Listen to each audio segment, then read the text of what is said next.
The invisible fracture, pain they never noticed. The day they stopped seeing you, I remember the exact moment it began. Not because it was loud, not because it was cruel, but because it was quiet, too quiet, nothing shattered, no doors slammed.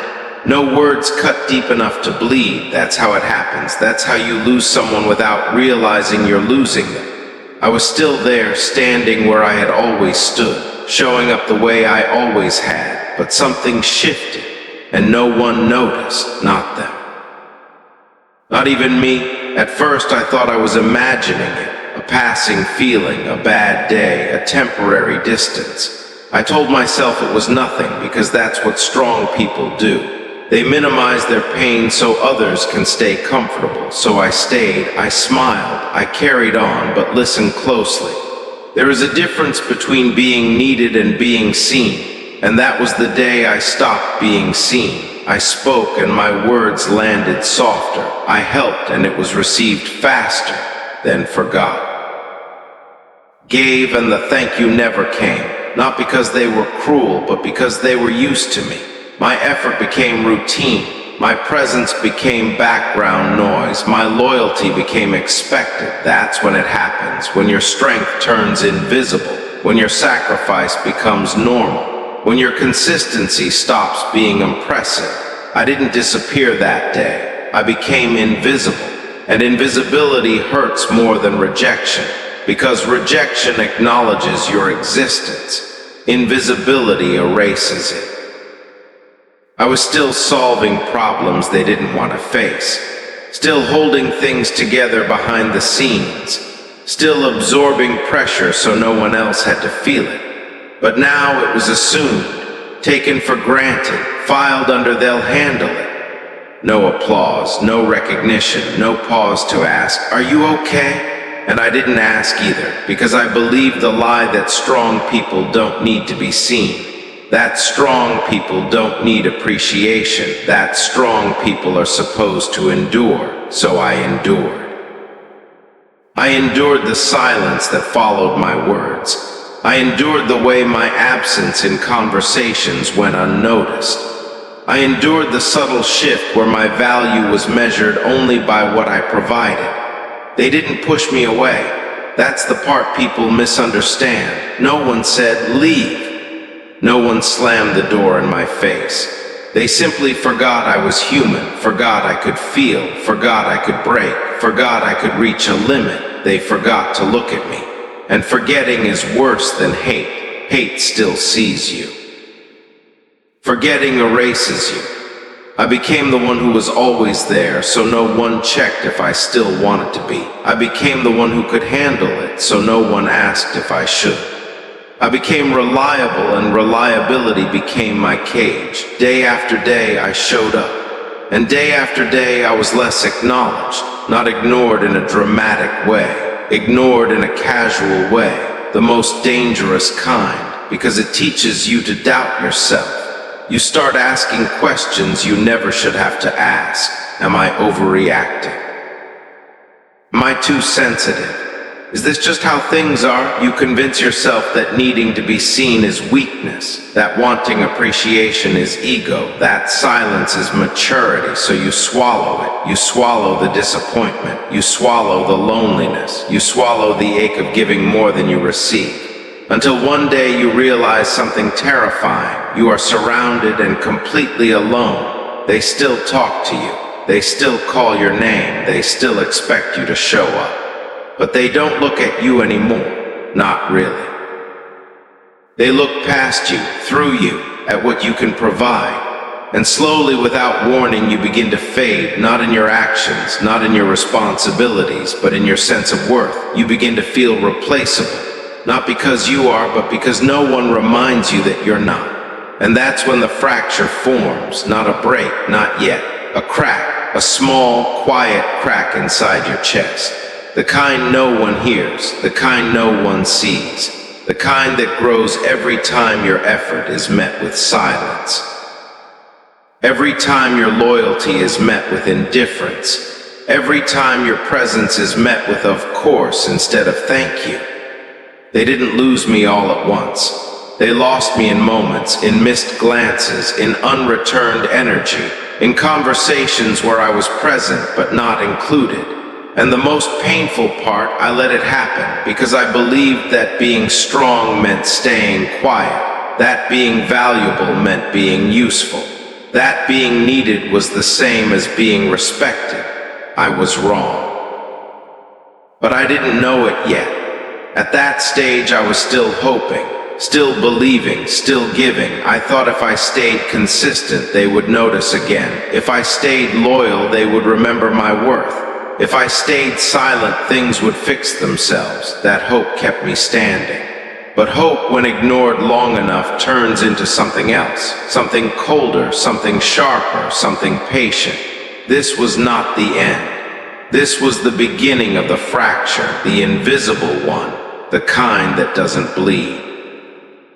Doesn't scream, doesn't demand attention, it just waits. And one day it finishes what silence started.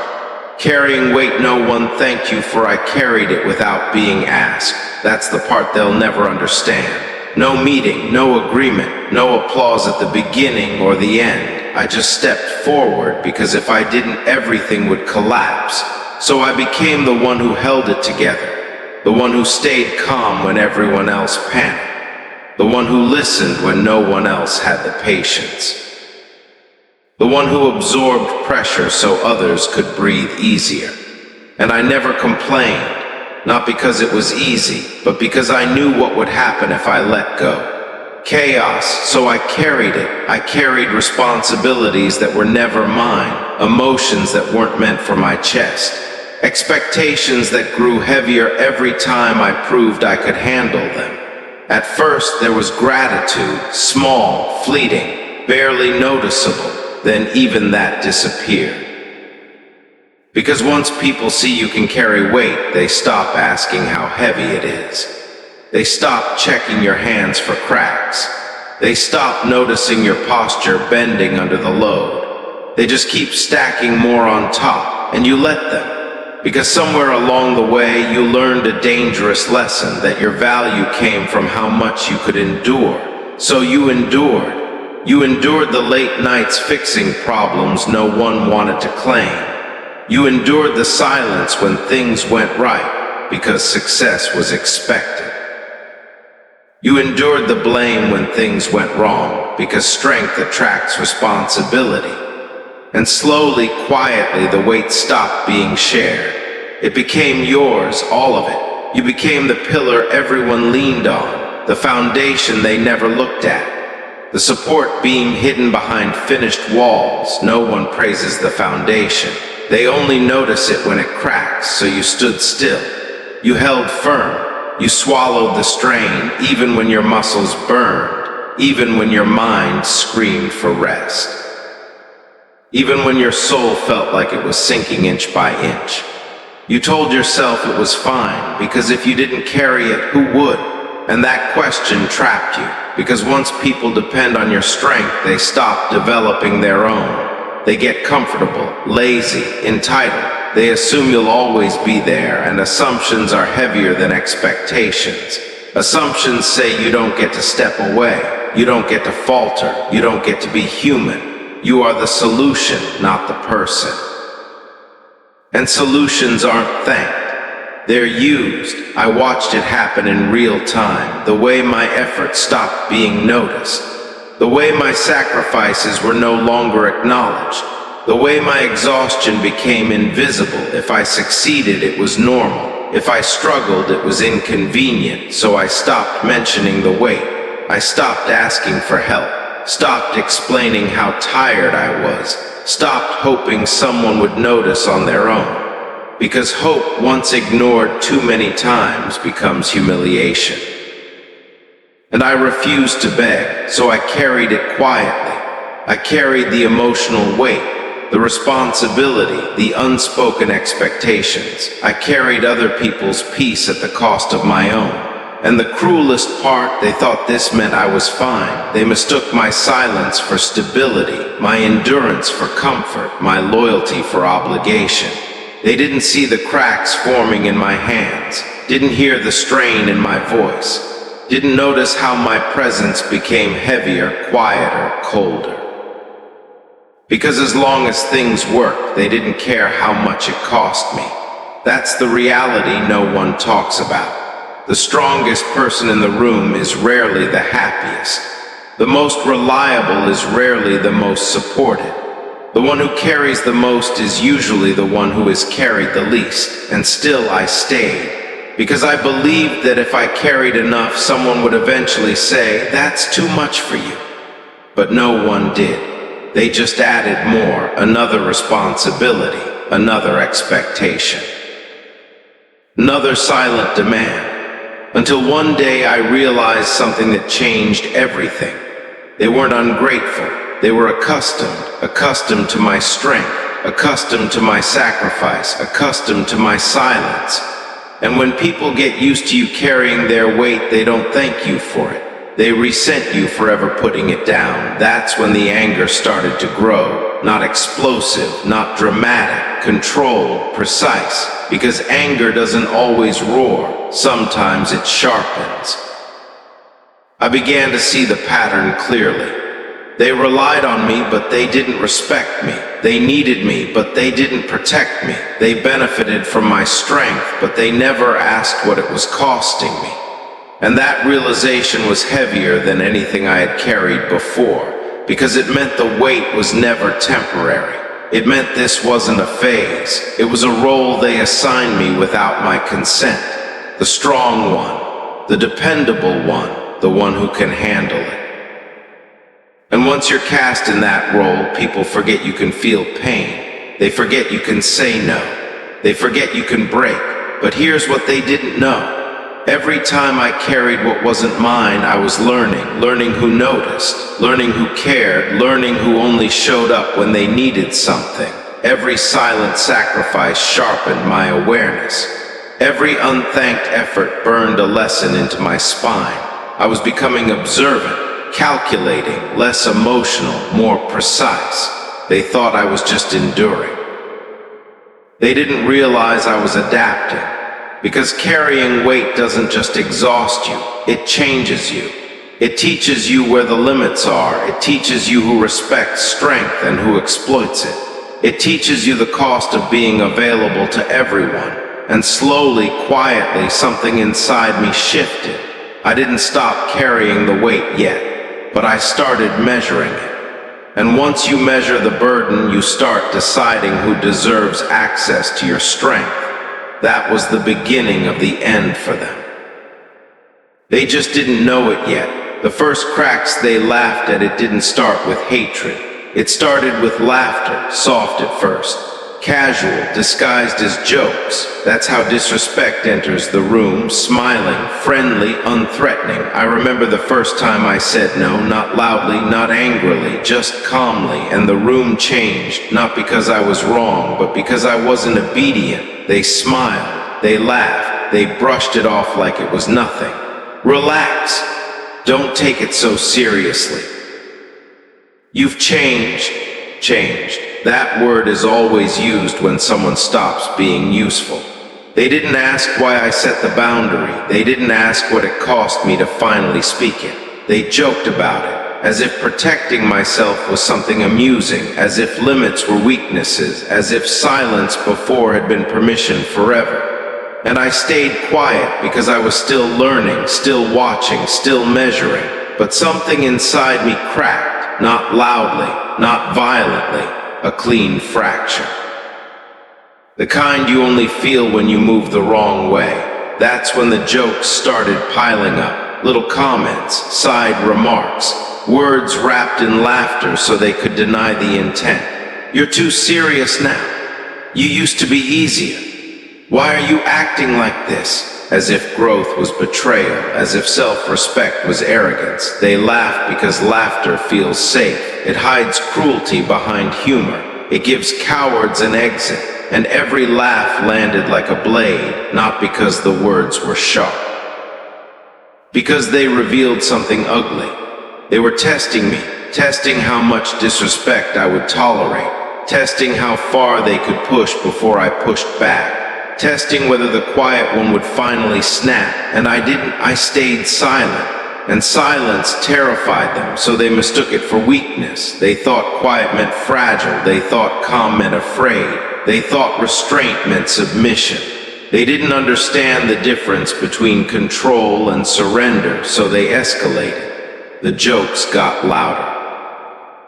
The dismissals more obvious, the respect thinner. They spoke over me, interrupted me, minimized my words with laughter, not because I was wrong, but because I wasn't loud enough to fight them. They laughed while I bled internally, and that's the most dangerous moment, when pain turns sharp, because dull pain can be ignored. Sharp pain demands attention. Every laugh echoed longer than it should have. Every joke replayed in my mind, not in anger, in clarity. I started hearing what they really meant. Not the words, the intent, the way they said it, the timing, the looks exchanged after. I heard the message beneath the humor. You don't matter as much as you think. You won't do anything about it. You'll stay quiet like always. They underestimated quiet people. That was their mistake, because quiet people hear everything. We hear the disrespect in your tone, the arrogance in your laughter, the entitlement in your expectations. We notice the shift when kindness is no longer mutual.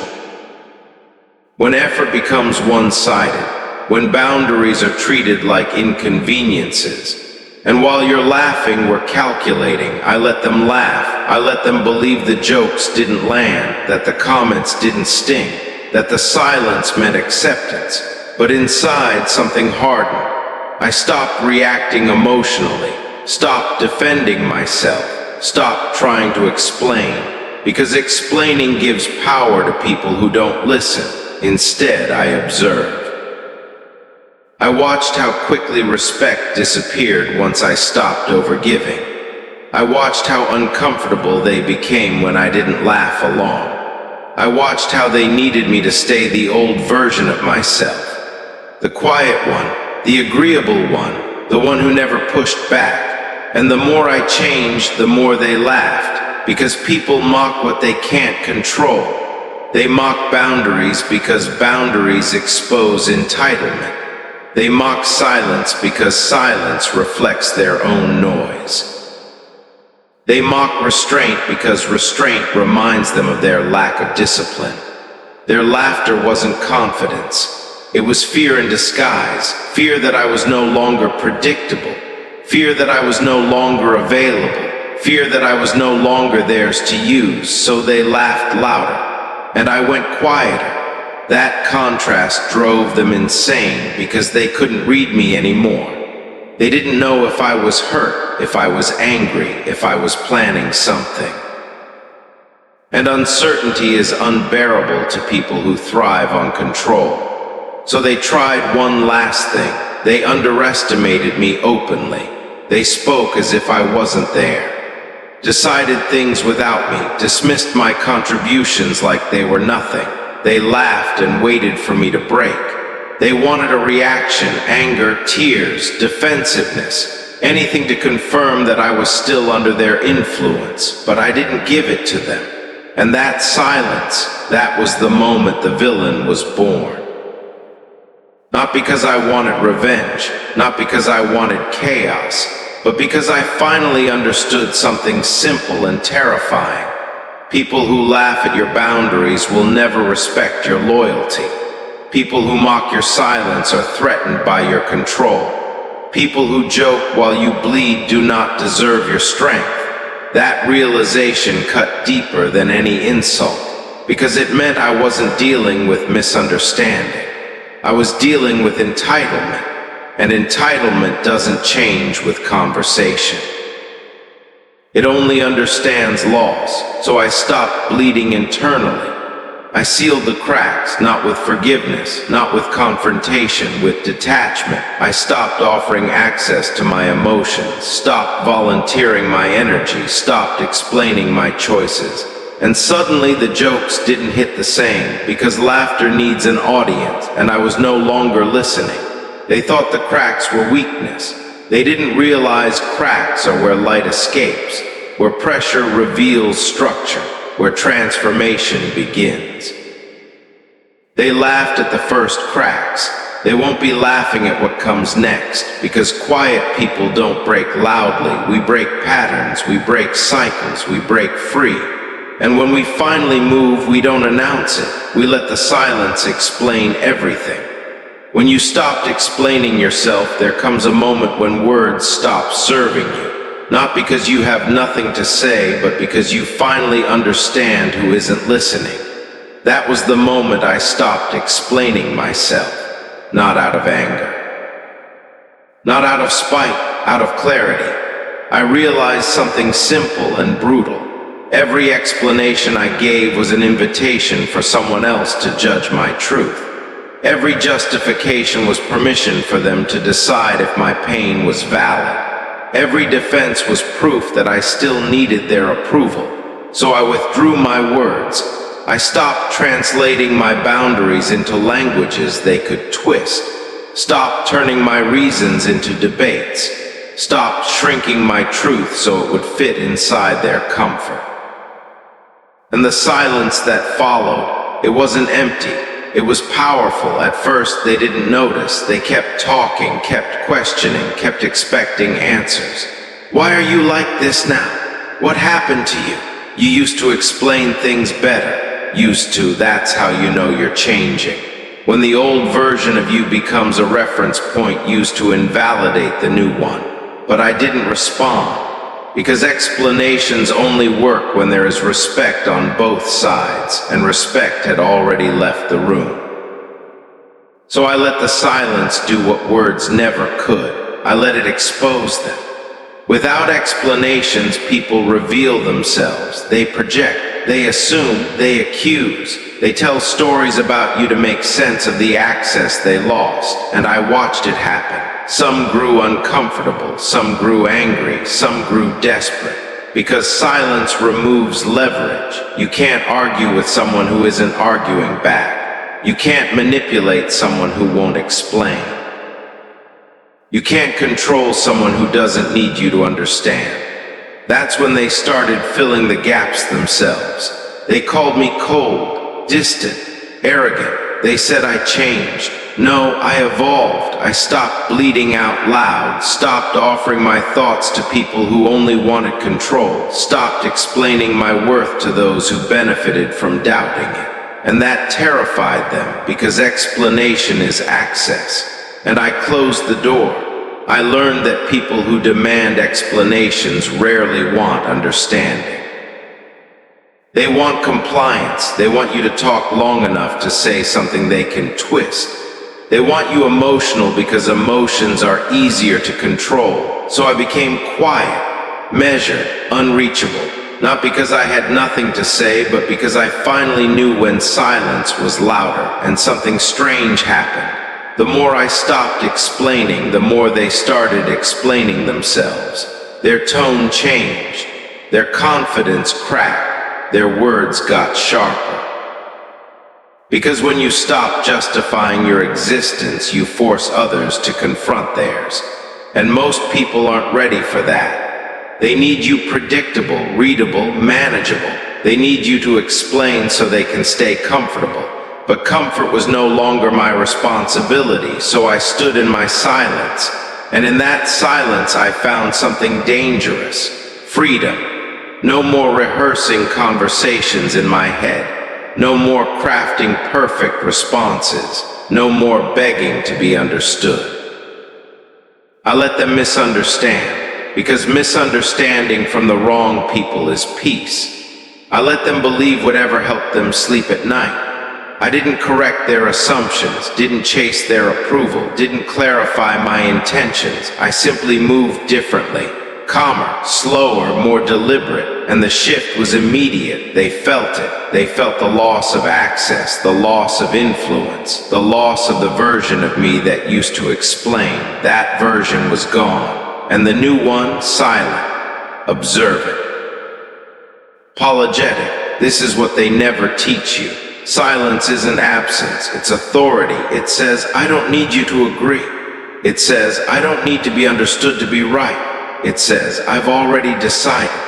And once you decide, words become optional. I watched how quickly the dynamic changed, how people leaned in when I leaned back, how they questioned themselves when I stopped defending myself, how my silence made them louder, and louder people always reveal weakness. They needed noise. I didn't. That imbalance shifted everything, because the one who needs less holds the power, and I needed nothing from them anymore. Not validation, not permission, not understanding. I trusted my own judgment. I trusted my instincts. The same instincts they laughed at. The same instincts that warned me long before the cracks appeared. I stopped explaining because I no longer needed witnesses. My growth didn't require applause. My boundaries didn't need approval. My decisions didn't need explanation. I wasn't asking anymore, I was acting. And action done quietly terrifies those who rely on noise. That's when they realize something had shifted, not dramatically, not loudly, irreversibly. Because once you stop explaining yourself, you stop negotiating your worth. You stop participating in conversations designed to keep you small. You stop bleeding energy into people who never planned to understand you anyway. And the silence becomes a mirror. They hear themselves. They see their own intentions. They feel the weight of the access they lost. And you feel lighter, sharper, more dangerous, because you're no longer trying to be accepted. You're becoming undeniable, so let them ask questions. Let them speculate. Let them talk. You don't owe clarity to those who disrespected your truth.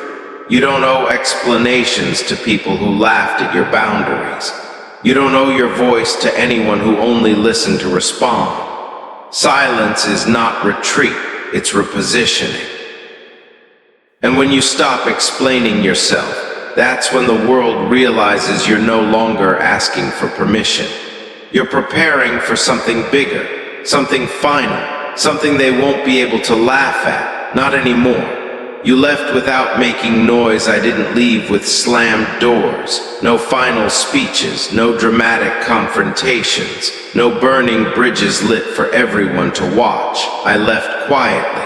And that was the most dangerous part, because loud exits are emotional. They are reactions. They are confessions of pain, but silence is calculation. I let them believe everything was fine. I smiled when necessary, nodded when expected, played the role they assumed I would never abandon, not because I was weak, because I was patient. They thought peace meant compliance. They thought calm meant surrender. They thought my stillness meant nothing was changing. That illusion protected me. While they relaxed, I prepared. I didn't announce my departure because I wasn't asking permission. I didn't explain my distance because I wasn't seeking understanding. I didn't warn them because warning gives people time to interfere. And I was done being interrupted. So I moved like smoke. Present one moment, gone the next. No sound, no resistance, no trace of panic. Smoke doesn't argue with fire, it rises. That's what I did. I rose out of the battlefield while they were still celebrating imaginary victories. They were busy counting what they thought they had taken from me. My energy, my loyalty, my silence. They didn't realize silence was never surrender, it was reconnaissance. I studied everything. Who spoke when they felt powerful, who changed when they thought I wasn't watching, who benefited from my presence and feared my absence. I learned more by staying quiet than I ever did by speaking.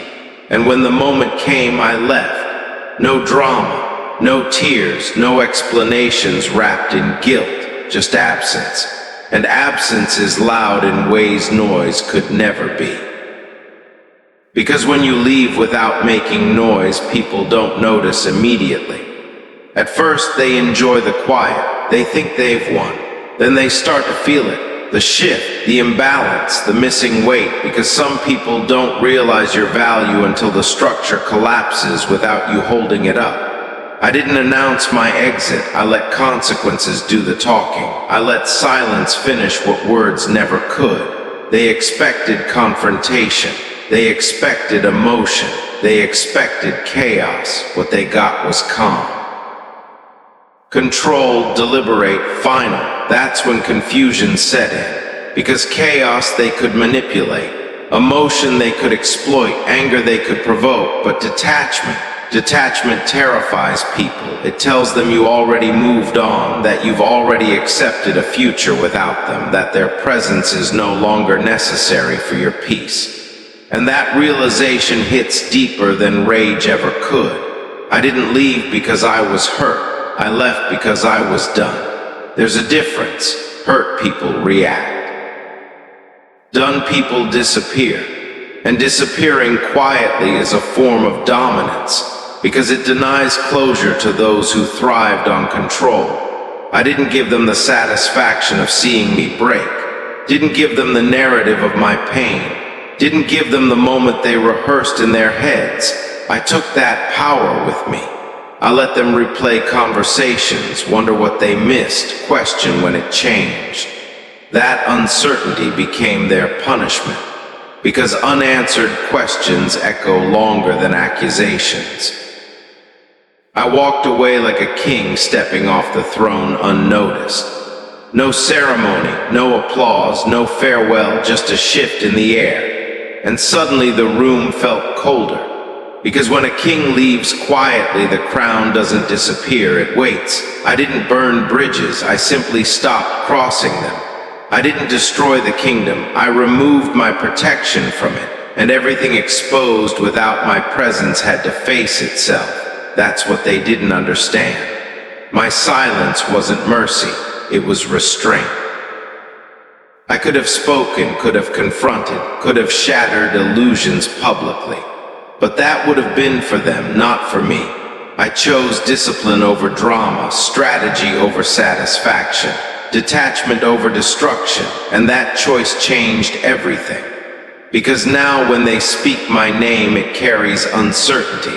They don't know where I went, they don't know what I'm building, they don't know when or if I'll return. And not knowing is torture for those who crave control.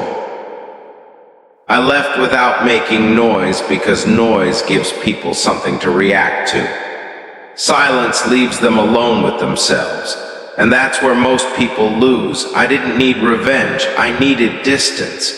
Distance sharpens vision. Distance kills illusions. Distance turns emotion into precision.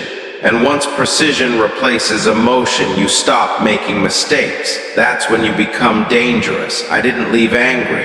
I left clear. Clear about who I was becoming. Clear about what I deserve. Clear about what I would never tolerate again. And clarity doesn't shout. It moves, unseen, unstoppable. They expected a storm. What they got was evaporation. And by the time they noticed the ground was dry, I was already gone, building, becoming, ascending. Because when you leave without making noise, you don't announce weakness. You signal evolution. You show the world that you no longer need witnesses to your growth. You don't explain your absence. You let results explain it later. So let them talk. Let them speculate. Let them rewrite history to protect their pride. You know the truth. You didn't flee. You withdrew like a weapon being sharpened, like smoke leaving a battlefield after victory, like a king stepping away, not defeated, but preparing for something greater. And when they finally understand what your silence meant, it will be far too late because you didn't leave to be remembered. You left to return unrecognizable. And next time you won't need to make noise at all. They didn't notice the room getting colder, they didn't notice at first. That's the truth. Loss doesn't always announce itself. It doesn't knock, it doesn't scream. Sometimes it just lowers the temperature, slowly, quietly, without permission. They didn't notice the room getting colder because they were still comfortable, still laughing, still assuming, still standing on foundations they believed were permanent.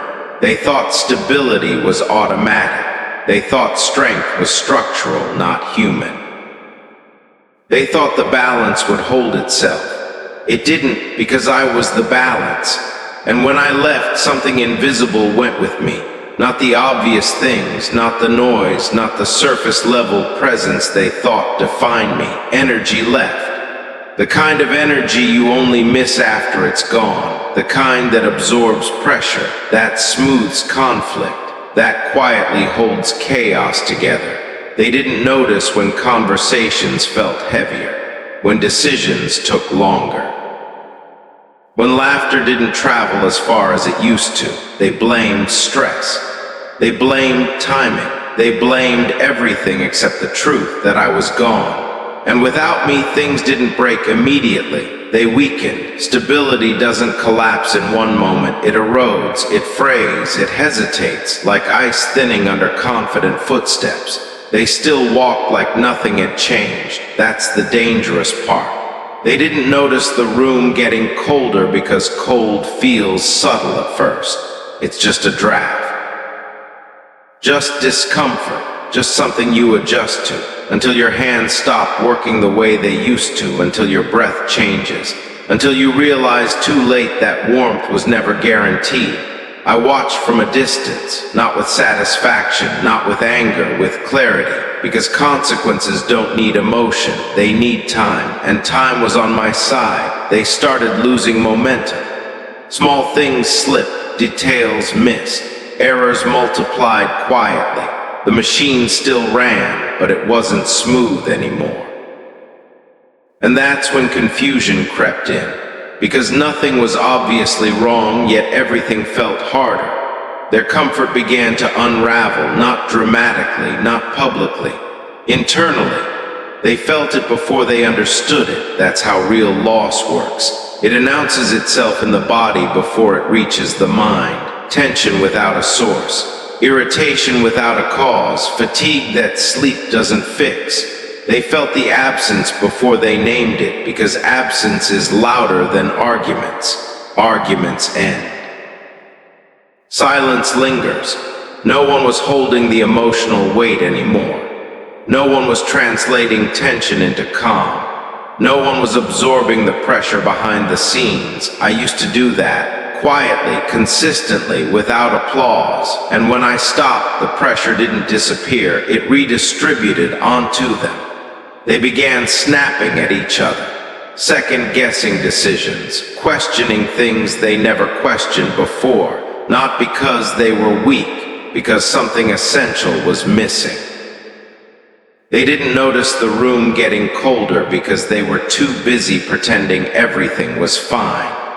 Pretending comfort is a powerful drug. It keeps people blind, blind to imbalance, blind to decay.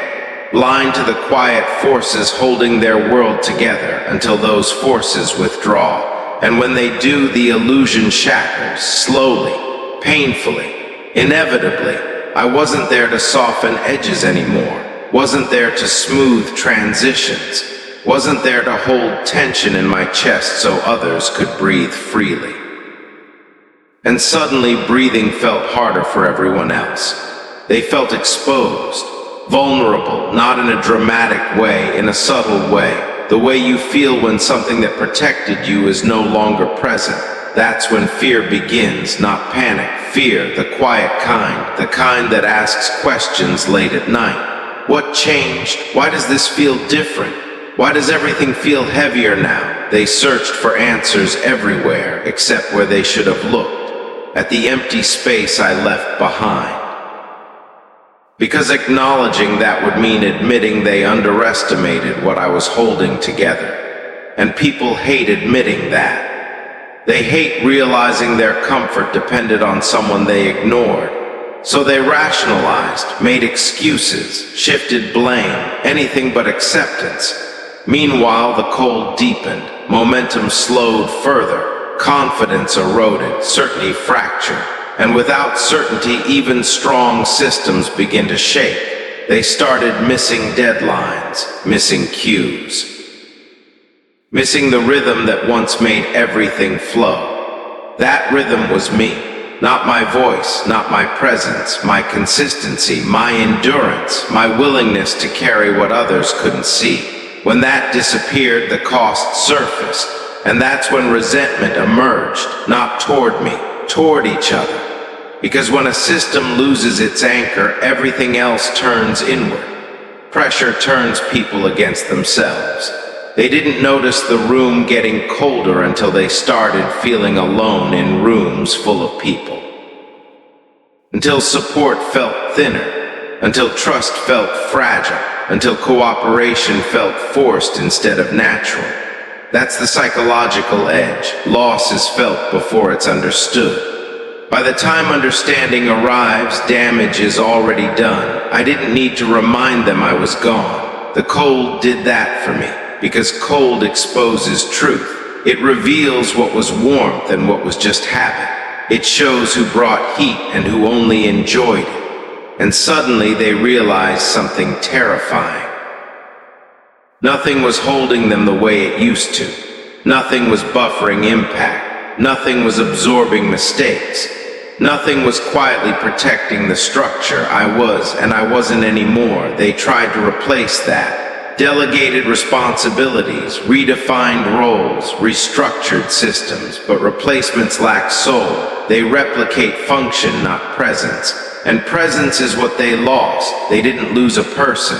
They lost a stabilizing force. They lost restraint. They lost grounding. They lost the silent weight that kept everything balanced. And that loss doesn't scream. It chills, it creeps into decisions, into tone, into timing, until everything feels just slightly off. That's when paranoia begins, because when stability fades, people sense danger even without evidence. They become defensive, overprotective, suspicious, and suspicion fractures unity faster than conflict ever could. I watched as trust thinned, as cooperation turned transactional. As loyalty became conditional, not because people are evil, because people rely on unseen pillars more than they realize. And when those pillars vanish, instinct replaces intention. Survival replaces harmony. They didn't notice the room getting colder because they never asked what made it warm in the first place. They assumed warmth was permanent. That assumption destroyed them. Because nothing is permanent when it's unappreciated. Nothing stays forever when it's taken for granted. I didn't curse them. I didn't confront them. I didn't need to. Absence handled it. Absence taught the lesson that presence never could, because presence is often invisible until it's gone, and by the time they felt it, really felt it, it was too late. The cold had settled, not temporary discomfort, a new climate, one where comfort had to be earned, where stability required effort, where mistakes carried consequences. And that's when they understood, not fully, not clearly, but instinctively. Something important was missing, something irreplaceable. They didn't say my name, they didn't have to, the room already did. Because rooms remember warmth long after it's gone, and the cold remembers who left it behind. I wasn't there to watch them suffer. I was gone to grow stronger, to sharpen, to ascend, to become something that no longer sustains others at the cost of myself. And as the temperature dropped behind me, I didn't look back. Because I wasn't meant to be the warmth they borrowed. I was meant to become the fire they would never touch again. Let them feel the cold. Let them sit with it. Let them learn what silence can dismantle. Because the moment they realize what my absence truly means, they'll understand this truth. I wasn't holding them back. I was holding everything together. And now they stand alone in the climate they created. Things started failing slowly. It didn't collapse in one night. That's what they tell themselves. They prefer sudden disasters, explosions, villains, someone to blame, but this wasn't loud. This was erosion, quiet, persistent, unforgiving. Things started failing slowly, so slowly they mistook it for coincidence. A missed message here, a misunderstood tone there, a decision delayed just long enough to matter. Miscommunication crept in first. Not arguments, not fights, silence, messages unanswered, intentions misread. meaning diluted as it passed from one person to the next. Words lost weight, promises lost clarity, direction blurred. No one noticed at first because confusion feels normal when you've never questioned stability. But confusion multiplies, it doesn't stay small. One misstep invites another. One assumption breeds 10 mistakes, and without a steady hand to correct it, the drift became permanent. Leadership weakened next, not because there were no leaders, because there were too many voices and no spine. Everyone spoke, no one listened. Decisions were made out of fear, then justified with confidence. Authority turned performative. Titles replaced responsibility. They mistook volume for strength. And strength was never loud. Strength was consistency. Strength was restraint. Strength was someone willing to stand alone and absorb the consequences. That someone was gone, so leadership fractured. One leader contradicted another. Directions shifted weakly. Convictions bent under pressure. People stopped trusting the vision because the vision kept changing. When leadership weakens, people stop following. They start protecting themselves. That's when emotional chaos entered. Not immediately, gradually. Subtle resentments, unspoken rivalries, tension disguised as professionalism. Everyone felt it. No one named it, because naming it would mean admitting something fundamental was broken. So they pretended, smiled through meetings, nodded through plans they didn't believe in, worked without faith. And work without faith is decay in motion. The cracks appeared, hairline fractures at first, invisible unless you look closely. A team that once moved as one now hesitated. Trust eroded between glances. Confidence drained between sentences. They began double-checking each other, then second-guessing themselves. Momentum slowed, and without momentum, even the strongest structure begins to sink, like foundations settling into unstable ground. Not dramatic, not catastrophic. Just enough to tilt everything slightly off-center. They adjusted, at first, compensated for imbalance, added rules, added meetings, added systems to replace intuition. But systems without soul collapse under pressure. Every patch created new strain. Every fix revealed another weakness. Cracks spread through the glass, not shattering, creeping. A web of fractures spreading outward from a single absence. They didn't connect it to me. They never do. Because connecting it to me would mean admitting one truth. I was the unseen structure. The one holding tension where it wouldn't be noticed. The one translating chaos into order without recognition. The one steady enough to keep others comfortable. Comfort is a dangerous illusion. It convinces people they don't need the quiet ones until they're gone. And then things start failing, slowly. Deadlines missed by minutes. Quality slipping just enough to matter. Energy draining from rooms once alive. People started asking the wrong questions. Who messed up? Who's responsible? Who can we replace? They never asked the right one. What changed? Because if they had asked that, they might have found the answer. Not a person, a presence, a standard, a silent refusal to let things fall apart. Without that, entropy took over. Miscommunication turned into mistrust. Mistrust turned into isolation. Isolation turned into emotional chaos. People stopped collaborating and started competing. Protecting credit, avoiding blame, hoarding information, that's what weak leadership creates. A battlefield disguised as a workplace. A kingdom with no crown, everyone for themselves. And kingdoms like that don't fall fast, they rot from the inside. Morale declined quietly, not rebellion, fatigue, the kind that dulls ambition, the kind that makes excellence feel optional. People showed up, but they didn't arrive. Their bodies were present, their belief was not. And belief is what holds structures upright when pressure hits. Without belief, every problem feels heavier than it should. Every obstacle feels personal. And suddenly small issues felt impossible.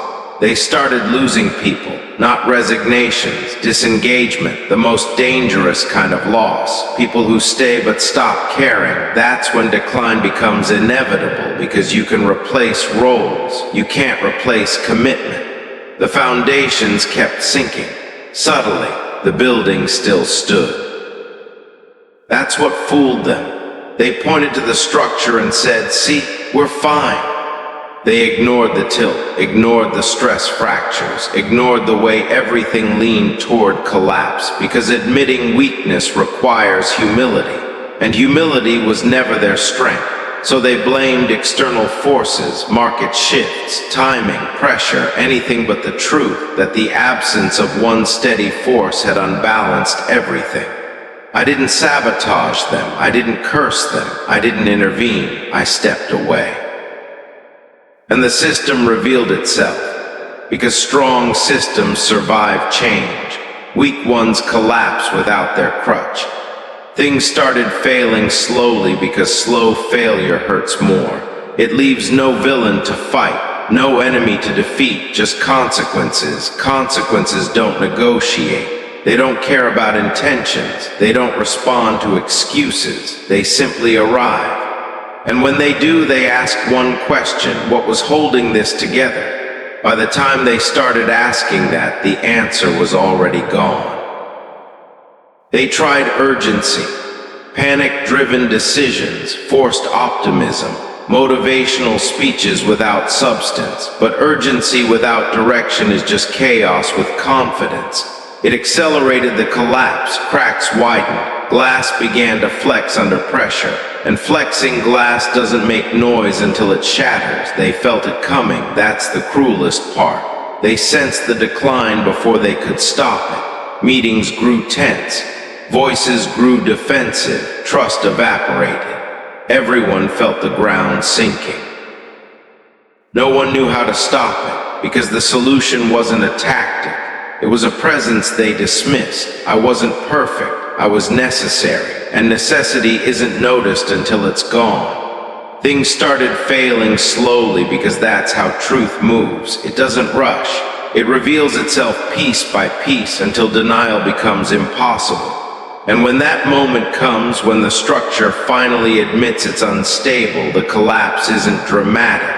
It's quiet, heavy, final. They will look back someday. They will trace the cracks. They will point to moments and say, "That's when it started." And they will be right, but they will still miss the deeper truth. It didn't start with failure. It started with absence, my absence. And absence doesn't scream, it waits. Until everything built on it has no choice but to fall. They look for someone to replace you. They didn't grieve, they shot. That was the first insult. They didn't sit with the absence. They didn't question what was lost. They didn't feel the weight of the silence. They opened a list. They scanned options. They searched for a substitute, as if presence were a function, as if impact were a checkbox, as if you could be replaced by a name, a resume, a face. They told themselves a lie to sleep at night. Anyone can do this. So they tried. They brought in replicas, polished, confident, well-spoken copies without substance. People who looked the part, people who sounded right, people who knew the words but not the cost. They filled the chair. They did not fill the space, because you were never just the role. You were the pressure absorber, the unspoken translator, the quiet gravity keeping everything aligned. They replaced tasks. They did not replace weight. And weight reveals itself under strain. At first, they were optimistic. They always are. New energy, fresh perspective, false confidence. They praised the replacement loudly, as if volume could convince reality. See, we're fine. But fine is fragile. Fine collapses the moment stress enters the room. And stress always enters. That's when the cracks return. The replacement followed instruction. You understood intention. The replacement reacted. You anticipated. The replacement needed validation. You needed results. They noticed the difference in moments they couldn't explain.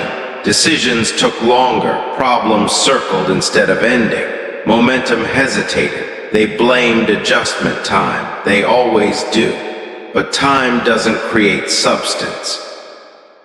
It only reveals the lack of it. The replicas began to fracture under pressure. Not dramatically, subtly. They over-explained, over-promised, overcompensated, because insecurity makes noise. You never needed to be loud. You carried certainty quietly. That's what they missed. They brought in another one, and another, different styles, different voices, same emptiness. Because you cannot copy intuition. You cannot duplicate earned authority. You cannot manufacture presence. Presence is forged. In silence, in restraint, in moments no one applauds, they replace the role, not the presence. And presence is what holds people steady when systems fail. They started noticing tension again, people asking questions that never used to surface, people hesitating where confidence once lived. The replacements looked capable until real decisions arrived. Then they froze, or worse, they chose wrong. Because they didn't feel the system, they didn't understand the undercurrents. They didn't know which battles matter. You did, because you paid attention when no one was watching. That kind of awareness doesn't transfer, it's not taught, it's lived. They grew frustrated. Why wasn't this working? Why did everything feel heavier now? They blamed the replacements, then replaced them too, a cycle of disappointment. A carousel of almosts, almost good enough, almost steady, almost strong, almost is useless under pressure. They began to remember you, not openly, quietly. In comparisons they never admitted. You used to handle this differently. You would have seen this coming. You wouldn't have let this escalate. They never said your name, pride wouldn't allow it, but absence has a way of introducing itself without permission. The replacements felt it, they sensed the shadow, the expectation they could never meet, because they weren't competing with a person, they were competing with a standard, and standards don't leave with people, they linger, they haunt, they expose.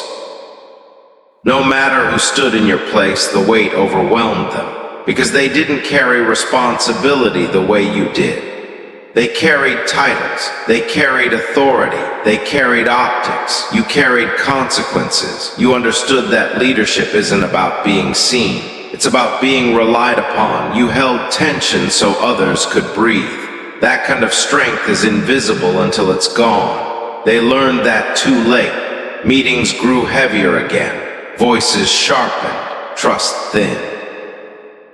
Every replacement reminded them of what they lost, not because the replacements were weak, but because you were rare. Rare doesn't announce itself, it reveals itself in absence. They tried delegating your responsibilities, split them across multiple people. Surely that would work, surely one person didn't matter that much. But fragmentation doesn't create strength, it creates confusion. What you held together in one spine, they scattered across many hands. No one owned the outcome. Everyone avoided blame, and accountability vanished. That's when they realized something they never wanted to admit. You weren't doing one job, you were doing 10, silently, effortlessly, without demand. And the moment they tried to replace you, they learned the cost of underestimating quiet people. Quiet people don't seek credit, they build foundations, and foundations are only appreciated after collapse. The irony cut deep. They didn't miss you when you were there, they missed you when they tried to remove you. Replacement after replacement failed to stabilize what you once held steady. They grew tired, worn down. The search exhausted them, and exhaustion brings clarity. They stopped asking, who can replace you? And started wondering, how did you do it? But answers don't come to those who dismiss value until it's gone. They had their chance. They spent it on arrogance. Now all they had were copies, and copies fade because they don't have roots. They don't understand history. They don't feel loyalty. They don't carry memory. You did. And memory shapes judgment. Judgment shapes outcomes. Outcomes shape legacy. You weren't a role, you were a force. They replaced the seat. They replaced the name. They replaced the appearance, but they never replaced the gravity, and gravity always reveals the truth. Eventually they stopped trying, not because they succeeded, but because they realized success without you felt hollow. Functioning, maybe. Thriving, never. That's the cruelest realization of all. Not that you were irreplaceable, but that they treated you as replaceable until the cost became permanent. They will never say it out loud. They will never call you back. Pride will see to that. But in every failed attempt, in every strained decision, in every quiet moment of regret, they will feel it. The space you once occupied. And they will finally understand the truth they were too blind to see before. You were never just doing the job. You were holding the world together in ways no replacement ever could. And now they get to live without that strength. Forever. Confusion turned into quiet panic they didn't notice at first. The cracks were small, almost invisible, a glance, a hesitation, a misaligned decision. Something's wrong, they whispered to themselves, not loud, not urgent, just a tremor in the edges of their consciousness. They ignored it. They always do. Pride convinces them everything is fine. Control is an illusion they cling to, but absence has a way of creeping in, slow, persistent, relentless. It started in meetings, a forgotten detail here, a misread signal there, small errors repeated until they stacked like bricks, forming a wall of unease. Something's missing. They repeated it quietly, hoping the feeling would pass, but unease has no patience. It grows, it multiplies, it gnaws at the edges of certainty. The nights came first, sleepless, heavy with questions that had no answers. They turned over mistakes in their minds, replayed conversations, checked numbers, crossed lists, rewrote plans, but the answers weren't there. No strategy could fill the absence, no replacement could carry the weight. And slowly a new sensation took root, panic. Not the loud, violent panic of explosions, not the kind that shatters furniture or draws attention. Quiet, insidious. The type that seeps into your bones, that wakes you at 3 a.m., that makes your heart beat louder than the city outside. Something's wrong. Again, repeated like a drumbeat in their head. Something's missing. The whisper became a scream even when spoken in silence. They thought they could work around it, delegate, overcompensate, force action, but momentum is not a machine. It is a living thing, and it remembers who carries it. Every wrong decision felt magnified. Every small failure became proof. Proof that they were unprepared. Proof that they were never enough. Proof that you who had left quietly had been everything. They tried reasoning. Analyzing, bringing in consultants, training sessions, temporary fixes, the tools of people who think structure equals strength. But structure is meaningless without presence. Without the stabilizing force, every plan became fragile, every path uncertain, every step heavier than it needed to be. Something's wrong. The repetition became obsession. They woke in cold sweat. They asked themselves the same questions they never dared when you were there. Did we do enough? Did we prepare for this? Why can't we hold it together? The answers never came. They only felt the weight of what had vanished. You were never loud, never demanding, never seeking validation. You were constant, reliable, invisible in your presence, but catastrophic in your absence. And as the realization sank in, the quiet panic turned inward. They began to doubt themselves. Every choice they made seemed fragile. Every decision came with hesitation. Every directive felt uncertain. Something's missing. Truth they refused to name until regret arrived. Not sudden, not cathartic, slow like water eroding stone. They remembered moments they had overlooked, the small acts of quiet maintenance you performed, the tension you absorbed, the decisions made before mistakes could happen, the stability they took for granted. And now it was gone. They tried to replicate it, called meetings, outlined protocols, reassigned responsibilities, brought in people who looked the part. But no one could carry the invisible load. Sleepless nights multiplied. The panic became a rhythm, a pulse of anxiety beneath their words, a tremor in every plan, a shadow in every interaction. Something's wrong. Something's missing. Repeated until it became a mantra. A confession to themselves that they had underestimated quiet strength, underestimated consistency, underestimated the weight of presence. The system began to fail in ways they could see but not control. Small errors compounded into chaos. Minor conflicts erupted into crises. Confidence shattered quietly, trust eroded. They looked around for solutions, frantically, desperately. But absence is not a problem to solve, it is a truth to accept. And acceptance came too late. Every attempt to replace what was lost only magnified the void. Every decision without your guidance only increased the friction. Every misstep illuminated your irreplaceable role. Their panic became internalized guilt.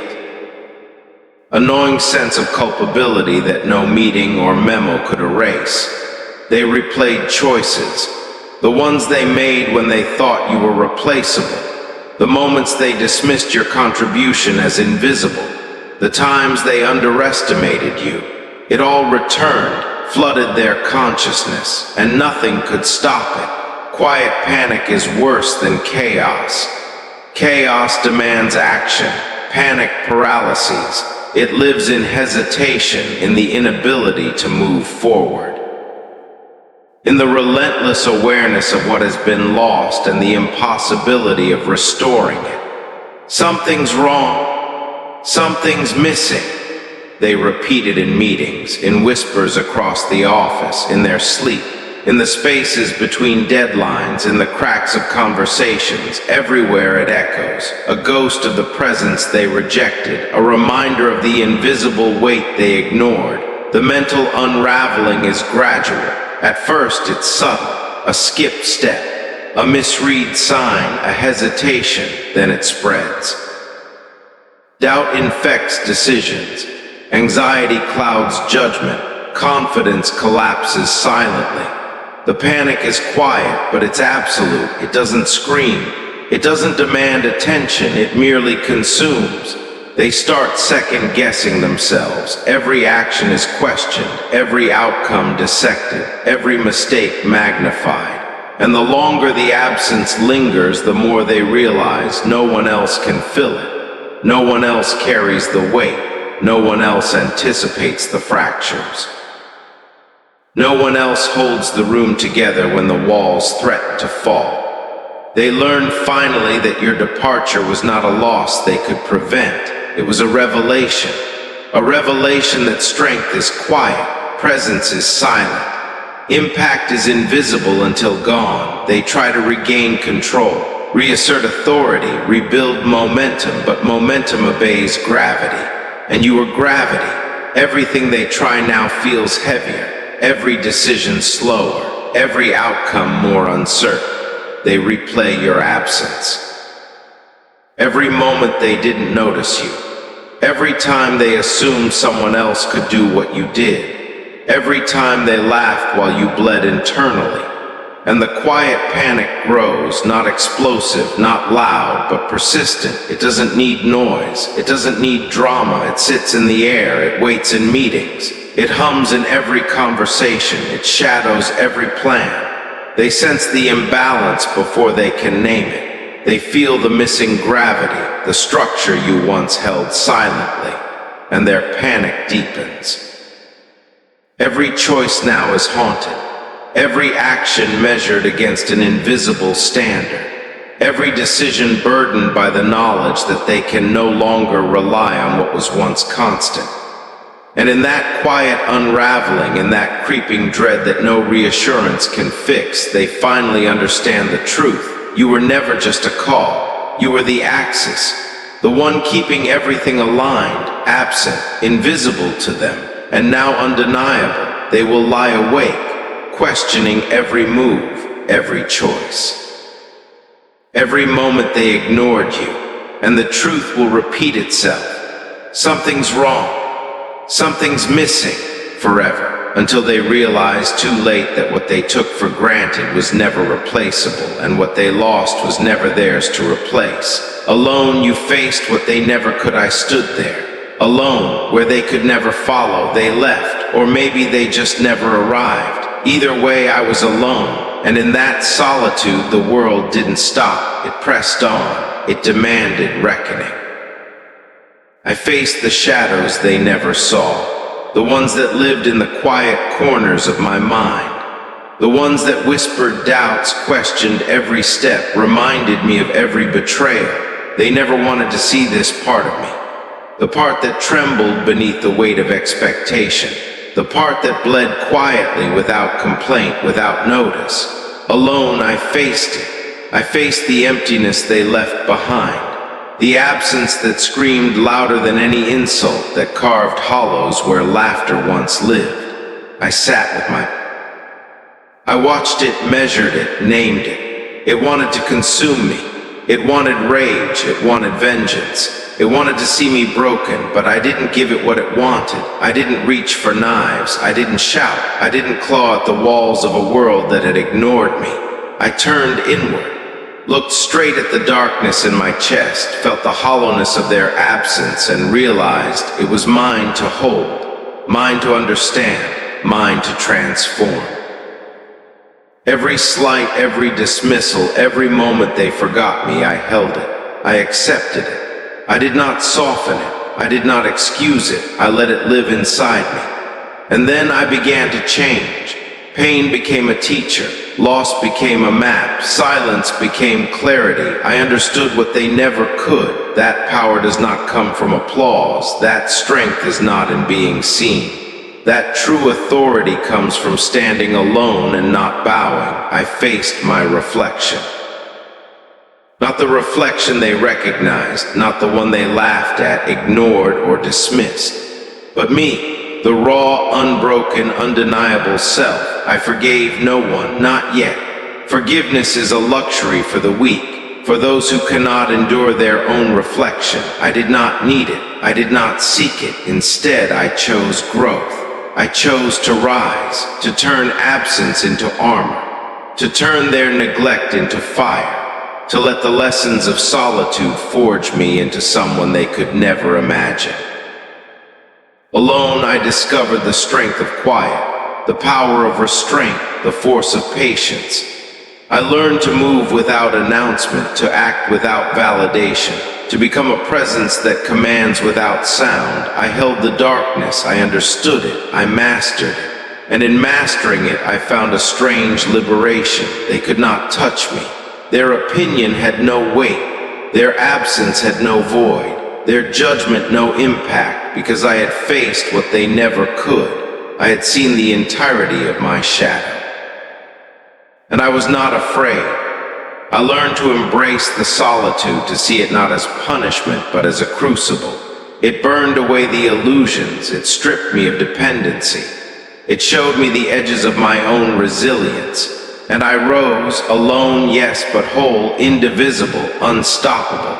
I faced the storms inside me, the chaos they never understood, and I survived. I endured, I transcended. They will never see it coming. The quiet strength, the calm that precedes devastation.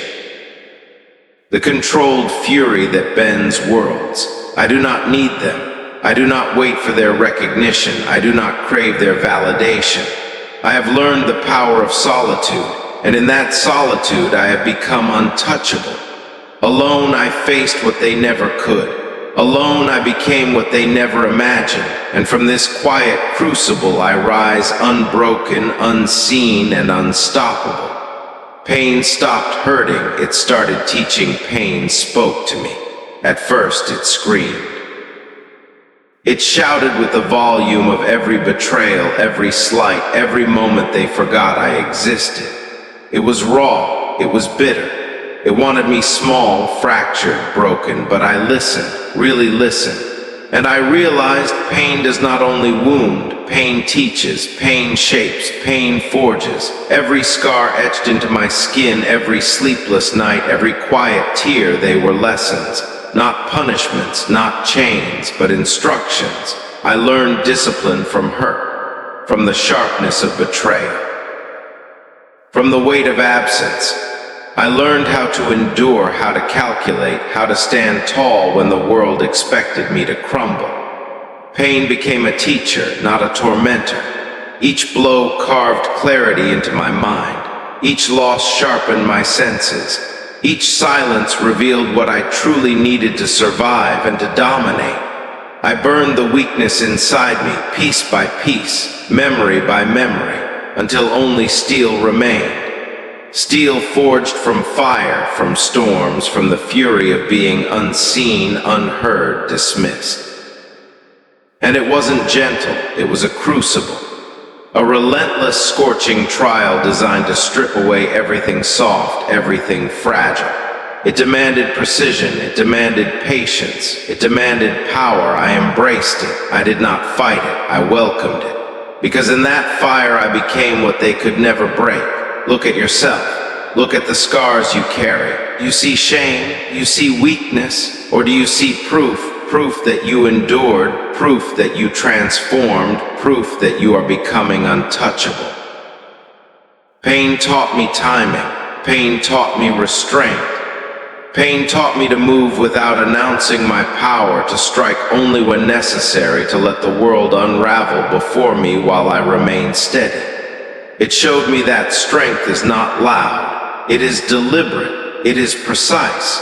It is unwavering. Every disappointment they handed me became a lesson in strategy. Every betrayal became insight into human nature. Every absence revealed the emptiness of dependence. I began to anticipate. I began to understand the patterns of weakness around me. I saw the fractures in others because I had walked through the cracks myself. And now I did not stumble. I did not falter. I adapted. I evolved. The fire of pain is relentless, yes. It will burn you if you fight it. It will consume you if you resist. But if you let it teach, if you let it carve, shape, and refine, you emerge as something greater than before. Stronger, sharper, untouchable. Pain stopped hurting me. It became my discipline. I tutor my weapon, and I wield it. Every lesson, every scar, every memory of being overlooked, they fuel me. They push me forward. They remind me of how far I've come. The storms that once threatened to drown me now sculpt me. The fire that burned my soul now strengthens it. The mountains of adversity that seemed insurmountable now rise beneath my feet, supporting me, carrying me higher. I learned to move like the storm itself. Quiet, inevitable, unstoppable. To let the world underestimate me, to let them think I am fragile, pliable, broken, and then to strike with the precision of a force they never imagined. Pain did not defeat me, it educated me, it refined me, it transformed me, and now I am sharpened, polished by fire, carved by storms, hardened by absence. I am relentless, I am calculated. I am beyond their comprehension. Do you see the difference? The difference between someone who suffers and someone who evolves. First cries, the second rises. I rose, and I will continue to rise. Every scar is a lesson. Every memory of neglect is fuel. Every echo of their disbelief is a map to mastery. Pain no longer chains me. It empowers me. It guides me. It drives me forward with purpose and precision. They thought it would break me. They thought it would teach me humility. They thought I would crumble in the quiet despair they left behind, but I did not. I refused. I learned. I adapted. Pain stopped hurting. Pain began teaching. And I will graduate from this crucible, stronger, deadlier, unseen, until I choose to appear. I am the product of fire, I am the storm they ignored, I am the lesson they never learned, and I will rise, the armor you built from pain. I am no longer the one who bled quietly. I am no longer the one who begged for notice, for recognition, for mercy. I am no longer fragile, I am forged, I am armored. Every wound, every scar, every memory of betrayal became plates of steel. Every sleepless night, every sleepless thought, every echo of their indifference became layers of protection. I wear my pain like a crown of iron, like a fortress no one can breach. This armor is not heavy, it does not weigh me down, it lifts me, it strengthens me, it shields me from their judgment, their envy, their ignorance. Look at it. See the reflection of every slight turned into resilience. Every mockery turned into precision. Every heartbreak turned into weaponry. It gleams not with vanity, but with the cold fire of experience. I am untouchable because they cannot pierce what is forged from the very agony they inflicted. They cannot shatter what has already been broken and rebuilt stronger. They cannot erode what has been tempered in fire. This armor whispers to me. It says, you survived what they could not even endure watching.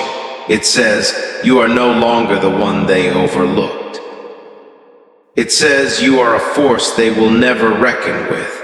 I walk through the world and the shadows bend at my step. I do not announce my arrival. I do not demand attention. I move like a storm gathering at the edge of a cliff, inevitable, silent, and devastating. Every insult that once bruised me now slides off like rain on steel. Every attempt to undermine me only sharpens my resolve. Every absence, every betrayal, every moment they assumed I was weak, they all contributed to the masterpiece that is me. I built this armor with deliberate intent. I stitched it with the threads of patience. I hammered it with the fire of rejection. I polished it with the oil of self-reliance. It is complete. It is impenetrable. It is terrifying. I do not need allies to protect me. I do not need validation to sustain me. I do not need excuses to justify my existence. I exist in the purity of my strength. I am the culmination of every trial, every pain, every absence. I am untouchable, I am undeniable, I am unstoppable. And this armor is not just protection, it is power, it is leverage, it is a weapon they cannot see until it is too late. They thought they had left me broken. They thought they had seen the end of me. They thought their absence, their neglect, their cruelty would weaken me. They were wrong. Every failure they inflicted, every void they created, every echo of dismissal was another brick in my armor. Every moment they ignored me became a rivet. Every whisper of doubt became reinforcement. I wear my history as armor. I wear my pain as shield and sword. I wear it proudly because it tells the truth they cannot deny. I am unbreakable.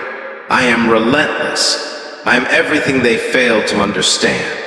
And as I move through the world, I am no longer the one they can hurt. I am no longer the one they can underestimate. I am no longer the one they can control. This armor is mine. It is forged in fire, sharpened in silence, tempered in solitude. It is mine, and I wield it with purpose. Every step I take resonates with the weight of my resilience. Every glance I cast carries the authority of one who has endured and conquered. Every breath I draw is a declaration. I am invincible. I am indestructible. I am armored, and they will know it. Not through my words, not through my cries, not through my pleas. They will know it because they will feel the void I left behind. They will see the power I carry, built from the very pain they tried to impose on me.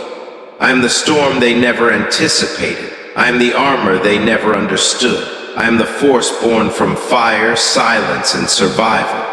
And I am ready to rise, ready to conquer, ready to leave a world unprepared for the storm I have become. I built my armor from pain. And now I am unstoppable. You became what they couldn't control. I didn't become loud. I didn't shout to be seen. I didn't scream to be understood. I didn't bend, break, or bargain for attention. I became unreachable, not because I wanted to disappear, not because I hated the world, but because I refused to let it shape me anymore. I refused to hand over the keys to my mind, my soul, my power. They thought control meant influence. They thought their opinions could weigh me down. They thought their expectations could define me. They were wrong. I am the calm in a storm they cannot navigate. I am the shadow that refuses to move when they call. I am the silence they mistake for weakness. And in that silence I am absolute. Every thought, every choice, every breath belongs to me. I am untethered from their judgments, unbound from their schemes, unseen and undeniable. Look at me. I walk through life without asking permission. I move without seeking approval. I live without needing validation. They wanted chaos. They thrived on control. They believed they could shape me, manipulate me, bend me. They learned too late. I am a fortress with no gate. I am a flame they cannot snuff. I am a storm they cannot predict. Their whispers reach me and I hear them, but they do not touch me. Their fear, their envy, their confusion, they bounce off my armor like stones off steel. I became what they could not touch, what they could not influence, what they could not corrupt. I am silent, yet my presence commands. I do not need noise to make them see me.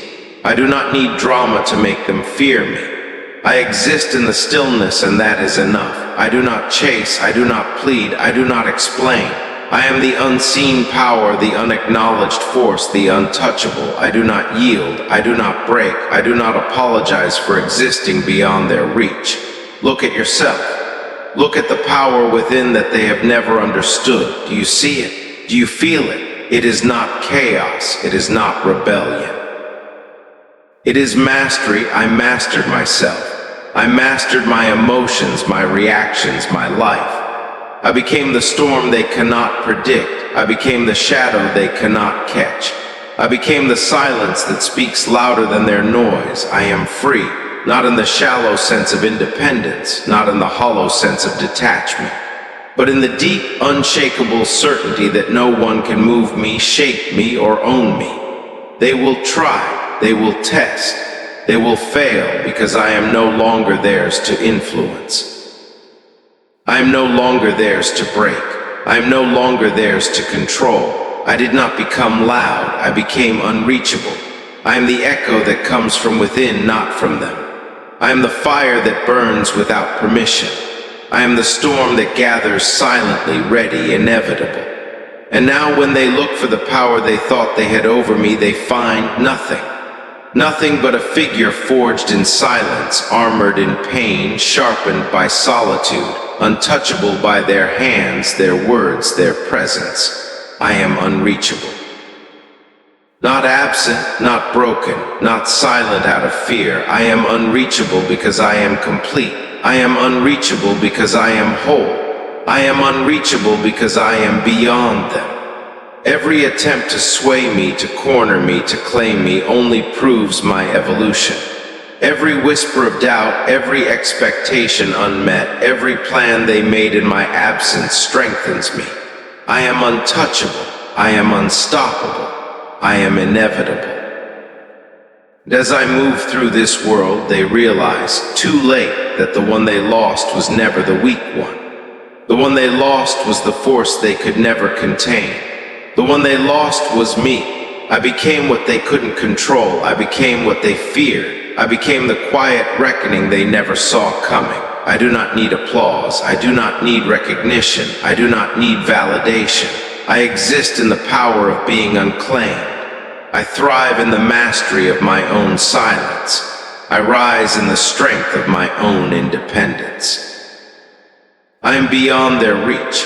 I am beyond their understanding. I am beyond their control. I am a king of my own making, a ruler of the realm of self-possession. A master of the life they thought they could dictate. I did not shout, I did not cry, I did not fight to be seen. I became unreachable. And in that quiet dominance, I am everything they never thought I could be. Everything they never knew existed. Everything they will never touch. I am beyond. I am untouchable. I am unstoppable. Your silence became a weapon at first. They thought your silence was surrender. They leaned closer, waiting for a reaction. They poked. They provoked. They whispered your name like a challenge. Nothing, no defense, no explanation, no emotional outburst to feed on. And that was the moment the balance shifted. Because silence, when chosen, is not absence. It is pressure. It is control. It is a blade held steady instead of swung wildly. You learned something they never did. Noise is desperate. Silence is deliberate. You stop reacting. And in doing so, you force them to face themselves. Every word you didn't say became a mirror. Every message you didn't answer became a question. Every explanation you withheld became a wound they couldn't close. They asked, "What happened?" You answered with nothing. They demanded clarity. You gave them distance. They expected closure. You gave them uncertainty. And uncertainty is poison to those who need control. Your silence didn't scream. It suffocated.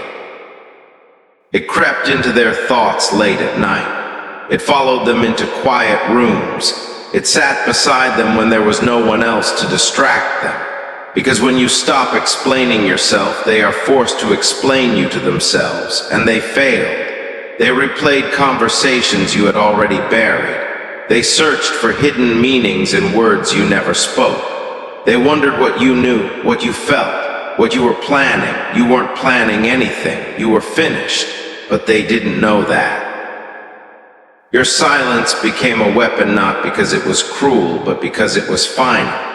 No anger to negotiate with, no sadness to exploit, no emotional door left open, just a wall, cold, smooth, unclimbable. They tried to provoke you into breaking it.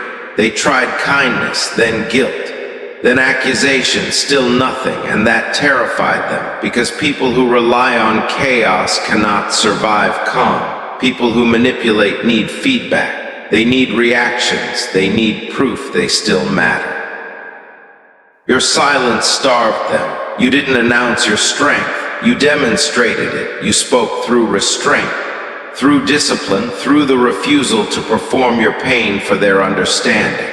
That was the moment you stopped being predictable, the moment you stopped being manageable, the moment you became dangerous in a way they couldn't name. Not loud danger, not reckless danger, quiet danger, the kind that doesn't warn, the kind that doesn't explain. The kind that simply moves on and lets consequences arrive on their own. They told themselves stories about you, that you were bitter, that you were scared, that you were pretending not to care. They were wrong again. You weren't pretending. You had transcended. You learned that silence protects your energy, that not every battle deserves your voice, that not every misunderstanding deserves correction. Some people don't want clarity, they want access, and your silence revoked it. You stopped giving them the satisfaction of knowing where they stood. You stopped giving them the comfort of being remembered loudly. You stopped giving them power. And power, once removed, does not go quietly. They felt it slipping. They felt the ground shift beneath them. They felt you becoming something they could no longer reach. That's when your silence grew teeth, because now it wasn't just absence. It was judgment without words. It was closure without permission. It was dominance without display. You didn't need to tell them they were wrong. Your peace did it for you. You didn't need to announce your growth. Your distance made it obvious. You didn't need revenge. Your silence let reality handle that. And here's the truth they never understood. Silence is not empty. It is full of decisions, full of boundaries, full of self-respect sharpened by pain. Every moment you stayed quiet, you chose yourself. Every time you didn't respond, you reinforced your worth. Every time you walked away without a word, you reclaimed another piece of your power. They expected closure. You chose freedom. They wanted the last word. You chose the last move. And now when they speak your name, it doesn't summon you, it haunts them, because silence once mastered is louder than any threat, heavier than any insult, sharper than any scream. You don't need to explain who you are anymore. Your restraint announces it. You don't need to defend your choices. Your peace validates them. You don't need to prove your strength. Your silence dares anyone to challenge it. This is not weakness. This is refinement. This is the final evolution. You are no longer reactive. You are intentional. You are no longer loud. You are lethal in stillness. And that is why they will never understand you again, because you didn't raise your voice. You raised your standards. And your silence, your controlled, deliberate, unbreakable silence became the weapon they never saw coming. The moment they finally understood, they stared at the space you left. Not the space you occupied, but the space only you could fill. And suddenly it hit them. They understood, not in whispers, not in hints, not in the casual glances of everyday life, but in full, crushing clarity. Too late for apologies, too late for explanations, too late for empty gestures. They realized you were never just a presence. You were the backbone, the quiet force holding everything together. The one they assumed would always forgive. The one they assumed would always stay. And now in the echo of your absence, they understood your weight. Not the weight you carried for them, the one they never saw, but the weight of what they lost. They thought someone else could replace you. They tried and failed. The copies stumbled. The replicas faltered. The substitutes crumbled. Because what they lost was irreplaceable. You were unique, not in noise, not in drama, but in strength. In the subtle, quiet influence that shaped everything without demanding recognition. And now the disbelief sets in. They whisper to themselves, how could we have not seen it? How could we have let it slip? They replay the past in slow motion. The small betrayals, the quiet dismissals, the jokes at your expense. Every laugh they once thought harmless now cuts deeper than any insult ever could. Regret is their only companion. It sits heavy in their chest. It twists their sleep. It gnaws at the edges of every thought. But understanding, no matter how sharp, cannot rewind time. No matter how loud their realization, it cannot bring back the moments they let slip. Cannot bring back the support they ignored. Cannot return the loyalty they took for granted. And this is where disbelief blooms into desperation. They seek your presence, your guidance, your permission. But you have moved beyond them. You are not here to explain. You are not here to forgive. They realize you were never theirs to control, never theirs to diminish, never theirs to contain. And the irony, they only see your value once it is impossible to reclaim. They only understand the fire you carried once it has burned through their assumptions. They only recognize your strength when it no longer bends to them. This is the moment they feel the true gravity of their loss. The realization is a cold weight pressing down, a shadow that stretches longer than any apology. It is a truth they cannot deny. You matter. You shaped everything. And now their world tilts because you are gone. They may try to fill the void. They may scramble for substitutes. They may speak your name in longing, but it is too late. The lesson they learn now is bitter, relentless, and final. Presence cannot be borrowed. Strength cannot be replicated. Loyalty cannot be replaced. And while they awaken wide-eyed to what they lost, you stand beyond their reach. Silent, strong, unmoved, they finally understand. Not because you taught them, not because you warned them, not because they listened.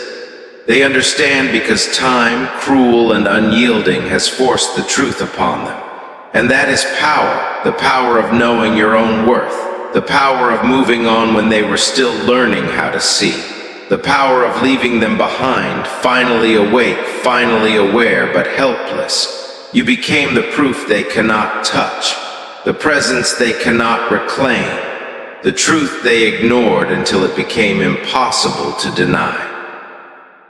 And in that final quiet reckoning they realize you were the one thing that made their world whole. And now in your absence they are left with nothing but regret and the undeniable weight of what they lost forever. They understood, yes, but understanding cannot reverse absence.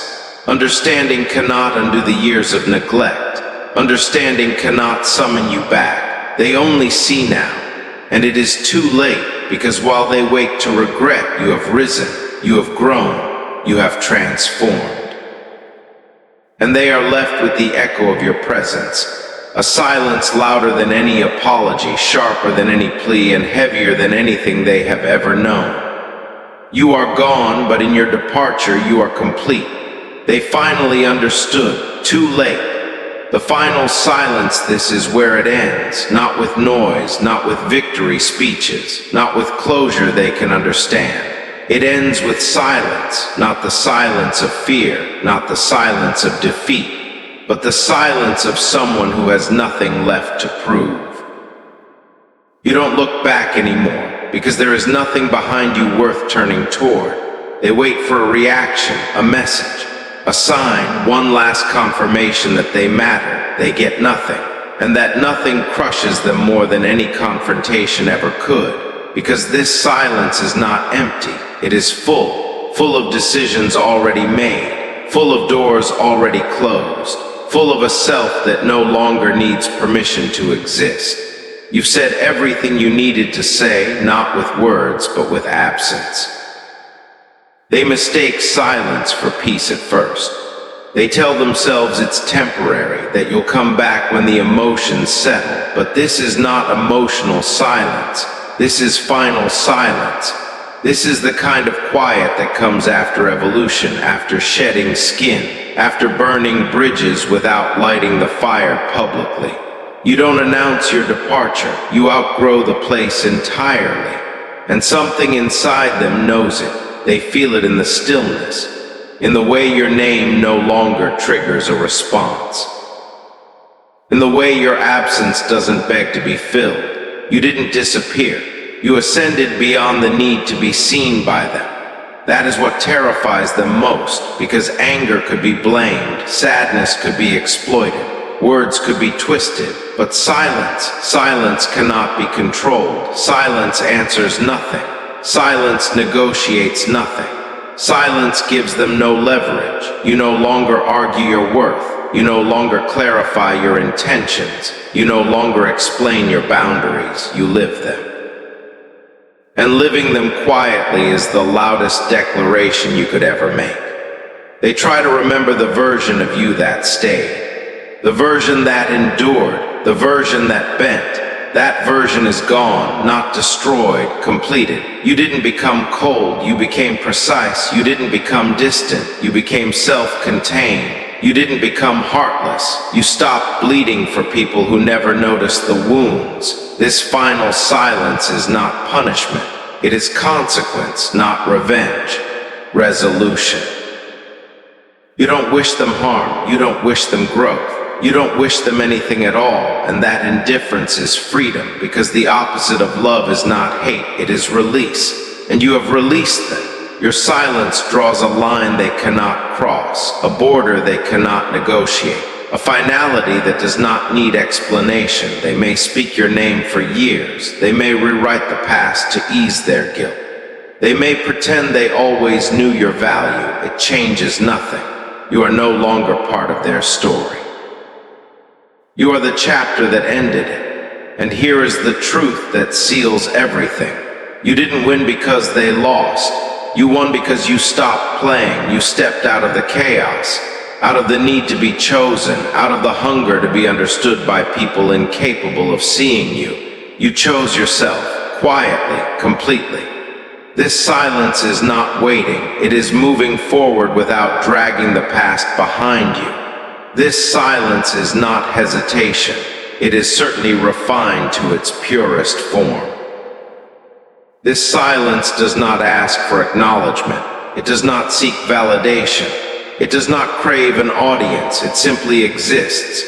And in that existence, you are untouchable. They will never hear your final words because there were none. Your final statement was distance. Your final answer was peace. Your final act was becoming unreachable. And now, standing here, not loud, not angry, not desperate, you are complete. You don't need to be remembered. You don't need to be missed. You don't need to be understood. You need only one thing: forward motion. And that is exactly what this silence carries. So let them speak. Let them regret. Let them finally understand. You are done explaining, done proving, done surviving. Now you rule your life quietly, decisively, without permission. This is the final silence, not an ending, an arrival. They lost you and everything fell apart quietly. They didn't notice at first. No fire, no clash, no dramatic exit, just absence. I left not with screams, not with threats, not with anger. I simply stepped out of the equation.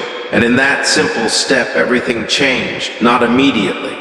No one noticed the shift at first. The air stayed the same.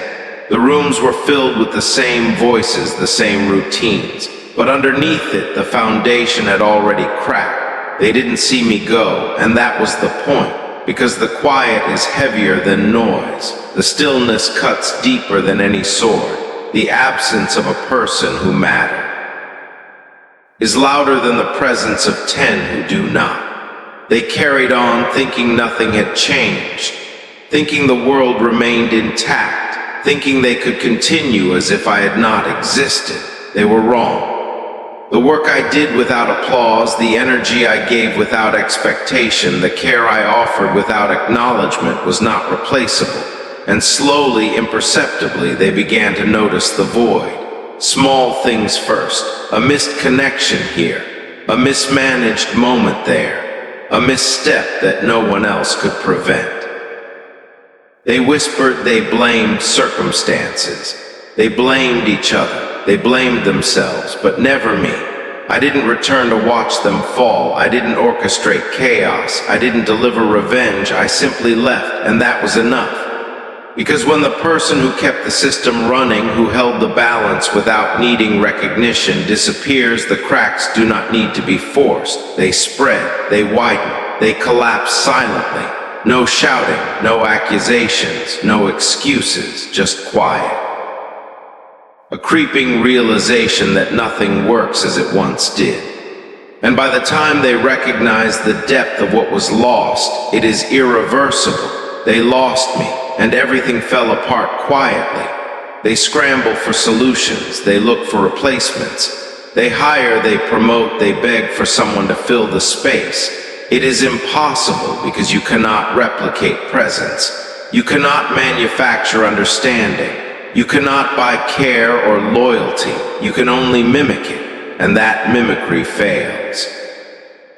Every decision falters, every plan collapses, every expectation crumbles, and slowly, inevitably, they understand. Not immediately, not fully, but enough to feel panic. Environments they once controlled become unpredictable. People they once managed drift. Systems they relied on fail. Everything they thought was stable begins to unravel. And in that unraveling, the truth becomes undeniable. I was the axis they spun around. I was the gravity they took for granted. I was the balance they assumed was infinite. Gone, and the world they built without me cannot hold. They may tell themselves it is temporary. They may whisper that it could have been avoided. They may rewrite history to soothe the sting of absence. But the fact remains, I am gone, and nothing will restore what they lost. There is no vengeance here, no spectacle, no lesson taught by violence, only consequence. Irreversible, unforgiving, absolute. I am not proud of their fall. I do not revel in their failure. But I am steady in my knowing they cannot undo what has been done. They cannot unloose me, and in that truth I am free. Their chaos is not my burden, their regret is not my obligation. Their realization is not my solace. I walked away. And in walking away, I became untouchable, untethered, unbound, unseen by those who never truly saw me. And now they must live with it, not with fire, not with noise, not with spectacle, just quiet. The slow, creeping weight of absence. The subtle decay of what once thrived. The undeniable proof of irreplaceability.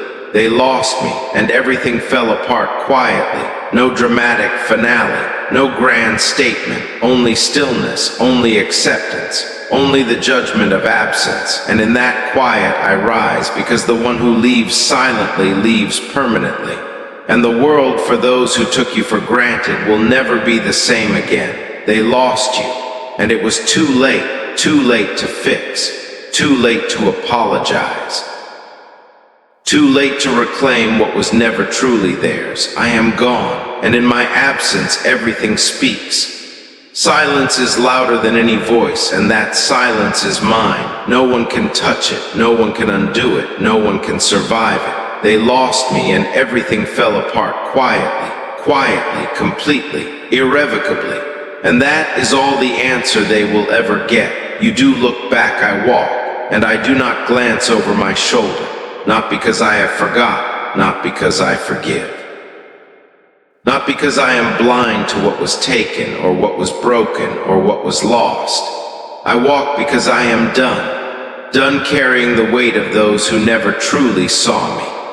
Done bending for expectations that were never mine. Done explaining myself to those who would never understand. I don't look back because the past is no longer a cage. It is no longer a chain. It is no longer a shadow over my steps. I walk forward because that is where power lives. That is where freedom waits. That is where the air is mine to breathe. They think the world is cruel. I think the world is indifferent. And in that indifference I find strength. Strength to move without permission. Strength to exist without apology. Strength to rise above the noise they clung to. No hatred guides me. No vengeance fuels me. No bitterness sharpens my path. I have no need to return. No need to answer questions that were never mine to bear. No need to prove myself to those who mistook silence for weakness. I don't look back because my value was never theirs to measure. My worth was never in their hands. My presence was never a gift to be given or taken lightly. I don't look back because forward is where I become. Forward is where I expand. Forward is where I am uncontainable. They may still scramble in the ruins I left behind. They may whisper my name in panic, in regret, in disbelief. They may try to patch the cracks I once held steady. But I am gone, and my going is absolute. I don't look back because there is nothing there for me. Nothing but shadows, mistakes, and echoes of those who could not see. I look forward because there is everything there for me. Opportunities I will carve with my own hands. Boundaries I will define with my own rules. A path I will forge without fear of judgment or loss. I walk alone, but I am whole. I walk silently, but I am loud in my certainty. I walk free, and that freedom is my armor, my power, my throne. No one can follow me here. No one can replicate what I have become. No one can take this ascent from me, because I don't look back, because I rise untouched, because I am enough without apology, without explanation, without validation. Forward is the only direction. Forward is the only choice. Forward is the only victory. I walk, and the ground beneath me listens. I walk, and the air around me bends to my resolve. I walk, and the world realizes too late that I have left. I don't need to look back. The past is irrelevant. The chaos I leave behind is theirs to bear. Their regret is theirs to feel. I walk forward because I am complete. I walk forward because I am sovereign. I walk forward because I am unstoppable. And with each step I rise, untouched, unshaken, unseen by those who could never perceive me. I do not look back, because the only place I belong is ahead. The horizon is mine, the air is mine, the silence, the strength, the victory, they are mine. I walk, I rise, and I will never return. Not for them, not for what was lost, not for what they could not understand. I am beyond all that. I am beyond their chaos. I am beyond their reach. I don't look back. I only rise. And in that rising, I am infinite. Forward is my kingdom. Forward is my power. Forward is my life. And I walk untouched, unbroken, unstoppable. Forever forward, never back. Let them remember you in the ruins. Let them remember. Let them remember the weight you carried when they couldn't. Let them remember the nights you stayed awake while they slept. Let them remember the battles fought in silence. Let them remember the bridges you built, only to watch them crumble when you left. Let them wonder how someone so quiet could hold so much. Wonder how someone so unseen could become the axis on which their world turned. Wonder how absence could wield more power than presence. Wonder how the person they dismissed, mocked, ignored, could be the one who held them together. Let them live with it. The realization, the gap you left, the slow, creeping collapse, the quiet unraveling that no apology could reverse. The empty spaces where your voice, your strength, your vision used to be. Let them remember that it wasn't anger that left you. It wasn't revenge. It wasn't the fire of hatred that tore them apart. It was calm. It was certainty. It was your decision to rise above the chaos they created and walk away. Let them wonder how they failed to see it. Wonder why no one else could carry it. Wonder why the world shifted under your absence and not a single person knew it until it was too late. Let them live with it. The subtle fracture, the whispers of panic, the feeling that something essential was gone, and no one can put it back together. Let them remember the hands that built while they slept, the mind that solved while they stumbled. The strength that supported their weakness, held their mistakes, carried the weight of their ignorance. And when you left, they realized the emptiness, the silence, the space where everything once depended on you. Let them wonder at the calm you walked away with, at the quiet power that never needed acknowledgement, at the fact that the person they thought they could control could not be held, could not be broken, could not be replaced. Let them live with it. The slow, creeping decay of what they built on your shoulders. The chaos they cannot stop. The absence that echoes louder than any voice. The truth that no one else was strong enough, smart enough, disciplined enough to hold it. Let them remember the precision of your silence, the inevitability of your departure, the fact that you gave and then you chose to stop giving. And in that choice, the world shifted. Let them wonder how someone could leave so quietly and yet leave such devastation behind. How someone could vanish and leave no trace, except the void where they had been. How someone could teach a lesson without raising a hand, without a shout, without a battle. Let them live with it. The knowledge that their stability was an illusion, that their comfort, their ease, their sense of control depended entirely on you. And once you were gone, it was gone too. Let them remember. Let them wonder. Let them live with it, because they lost you, and everything fell apart quietly. You didn't destroy them. You didn't rage, you didn't scream, you didn't make a scene. You simply stopped holding the world together. And that, above all, is the power they will never forget. Let them remember. Let them wonder. Let them live with it forever.